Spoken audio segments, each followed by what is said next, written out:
Bien, pues continuamos con nuestra quinta reflexión en la quinta palabra de Jesús en la cruz, y para ello pues vamos al Evangelio de San Juan. Vamos a buscar el Evangelio de San Juan, capítulo número 19, rápidamente. Evangelio de San Juan.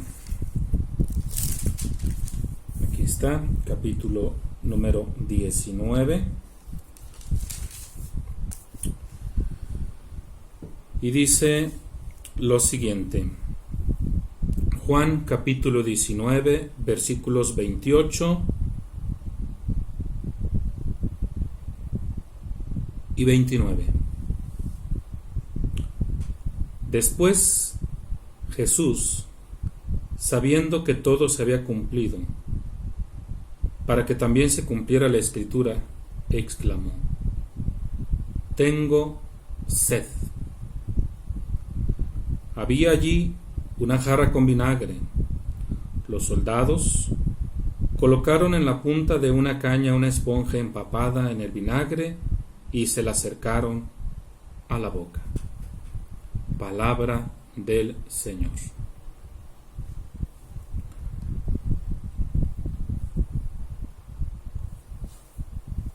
Muy bien. Nuestra reflexión va a partir de la siguiente manera. Miren, a lo largo de la historia del cristianismo se han despertado una serie de herejías, muchísimas, y por lo tanto ha habido la necesidad de hacerle frente a esas herejías. En la historia de la Iglesia, cuando estudiamos historia de la Iglesia, hay un tiempo particular con unos hombres muy singulares a los que nosotros conocemos como padres apologistas. La palabra apologista viene de apologeta. La palabra apologética, de donde se derivan estas, quiere decir defensa. Defensa, eso significa la palabra apologética. Entonces, si yo hablo de padres apologistas, son padres que tuvieron la necesidad de defender precisamente una fe. Y entre tantas falsas doctrinas y falsos pensamientos que surgieron, hay uno en particular que vio la luz a finales del siglo I. Esta herejía se llama el docetismo. La palabra docetismo viene de la palabra griega dokei, que quiere decir aparentar, asemejar. Ese es el significado etimológico a grandes rasgos de la palabra que yo acabo de decir, el docetismo. Ahora, el docetismo, ¿en qué tenía su base? Su filosofía. Muy sencillo. Esta filosofía decía que Jesús no sufrió absolutamente nada, pero nada, en la cruz.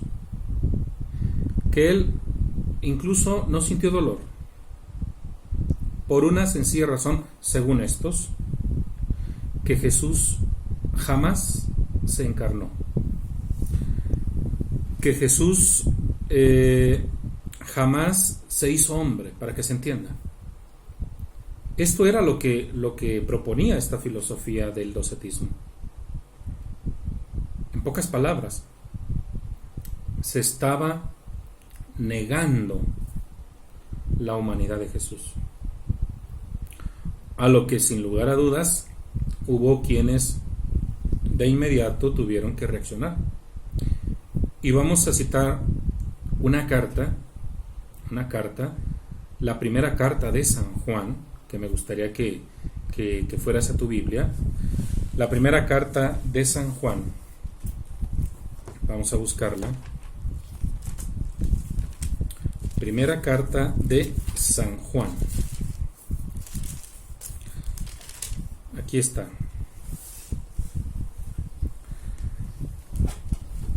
Dice, primera carta de San Juan, capítulo número 4. Primera carta de San Juan, capítulo número 4. Dice, hermanos queridos, no crean a cualquiera que pretenda poseer el Espíritu. Hagan más bien un discernimiento para ver si pertenece a Dios, porque han surgido en el mundo muchos falsos profetas. En esto conocerán que poseen el Espíritu de Dios. Si reconocen que Jesucristo es verdaderamente hombre, pertenecen a Dios. Pero si no lo reconocen, no pertenecen a Dios. Palabra del Señor. Estoy citando una carta que se le atribuye al apóstol Juan, pero que para nosotros como estudiantes de Biblia pues pertenece a ese núcleo, a ese bloque que llamamos la escuela juanina. Y esta literatura juánica, como les dije al principio, o como les he venido diciendo, que para todo texto hay un contexto. Si el autor de esta carta dice que para que nosotros estemos plenamente convencidos de que aquel está hablando con la verdad, número uno, tiene que reconocer que Jesús es verdaderamente hombre. Entonces, si el autor sagrado está hablando, está exhortando, está advirtiendo, es en definitiva porque ya había corrientes, doctrinas, filosofías engañosas. Y la iglesia primitiva de aquella época, pues ya estaba empezando a confundirse, sobre todo eso, a confundirse. Por eso les he dicho más de una vez que las herejías nacen, podríamos decir, en el justo momento en que Cristo ha resucitado. A partir de ahí y hasta el día de hoy tenemos una serie de herejías que no dejan de ser las mismas de antaño, pero con diferente enfoque, pero a fin de cuentas eso es lo que son herejías. Por lo tanto, la humanidad de Jesús es tan real, pero tan real como la nuestra, aunque más de alguno no pueda estar de acuerdo, pero esa es la realidad. Por lo que yo acabo de leer de la primera carta de Juan, el autor sagrado está convencidísimo de que Jesús realmente se hizo hombre. No podemos entonces decir que no sufrió, que no sintió. Claro que sí. El Evangelio de Juan, que en su momento lo vamos a estudiar, insiste también en ese sentido, en el capítulo 4, en el capítulo 11, o sea, en varios capítulos nosotros vamos a ver que el autor sagrado insiste en la humanidad de Jesús. Así pues, en esta quinta frase de Jesús que dice aquí en la Biblia, tengo sed, tengo sed. Lo que yo encuentro ahí entonces es un Jesús que es capaz de comprender el dolor físico, porque es humano. Pero yo ya les había dicho en alguna de nuestras reflexiones, no basta con quedarnos en la mera contemplación, sino que tenemos que pasar a la acción. sea, de nada nos serviría darnos cuenta y, pues ya entendí que Jesús fue un hombre. Sí, pero esto debe de tener otra implicación. Tiene que haber algo más allá. Si bien es cierto, Jesús como hombre dice tengo sed, pero nosotros necesitamos ir un poquito más allá. ¿Qué implicación tiene esta expresión de Jesús cuando dijo tengo sed?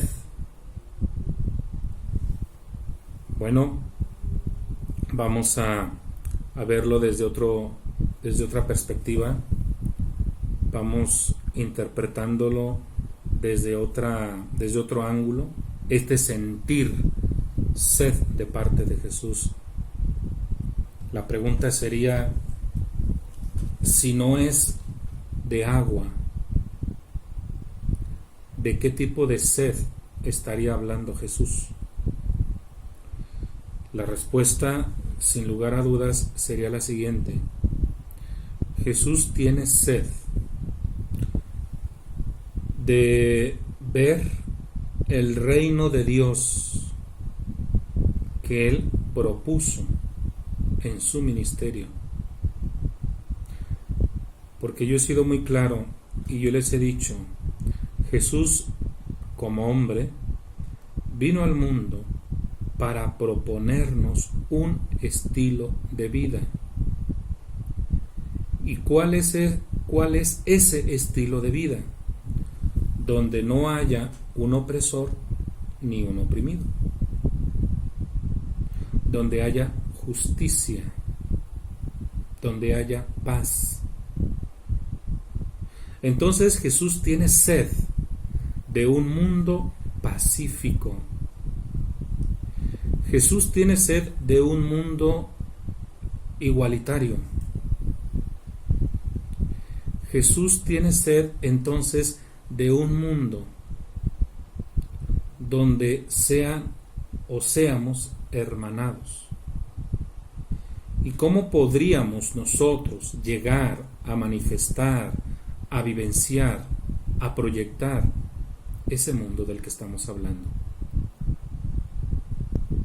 Tan fácil y sencillo como lo expresó el mismo Jesús en el Evangelio de Marcos. Conviértanse, porque el reino de Dios está cerca. Entonces se habla de una conversión. Se habla de un cambio para que nosotros podamos saciar esa sed de Jesús. Implica que yo cambie. Esto es algo que el profetismo de Israel intentó por todos los medios posibles, que lamentablemente el pueblo no fue capaz de entender y de asimilarlo, pero esa fue la intención del profetismo de Israel. El mensaje social, en una síntesis del profetismo de Israel, es el siguiente: el cambio, el verdadero cambio, el cambio que tanto anhela la humanidad, no está en las estructuras, sino en cada uno de nosotros. Ahí está el cambio. Y es por eso que los profetas insistieron tanto y tanto en ese cambio. Pero insisto, no se dio. No se dio. En el Evangelio,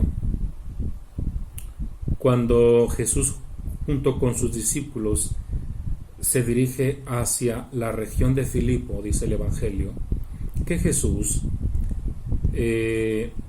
pues empezó a charlar con sus apóstoles, con sus discípulos, y de pronto Jesús les pregunta: ¿quién dice la gente que soy yo? Y bueno, las respuestas se vienen en cascada, pero hay una que me llama la atención. Está en el Evangelio de Mateo. Uno de los apóstoles le dice a Jesús que la gente dice que él es Jeremías. ¿Quién fue Jeremías? Jeremías fue un profeta del Antiguo Testamento, por supuesto, pero fue un profeta muy peculiar. Fue un profeta que insistió tanto y tanto y tanto en la conversión que lamentablemente no lo logró.